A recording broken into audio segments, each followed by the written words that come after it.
So now find the antiderivatives of these three functions. Well, with square root, you can rewrite that as x to the 1/2.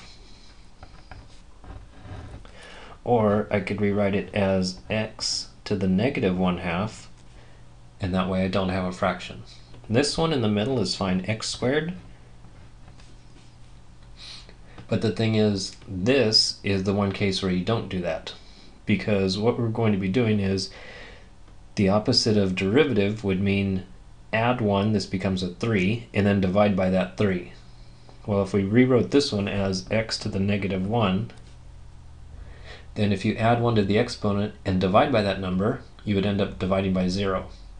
So with this one, you just have to recognize that that came from the derivative of natural log.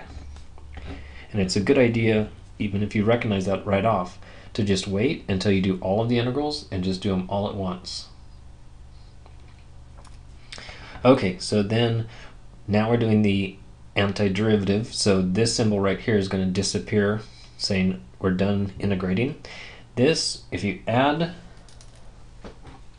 1, it's going to become a 1/2 positive, and then divide by that. So 3, and then it's to the 1/2 and divide by 1/2. Or if you want to save some time, you could invert and multiply, so multiply by a 2. Or we can do it in the next step.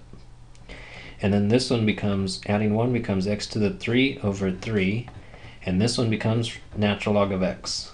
And then there is a constant of integration.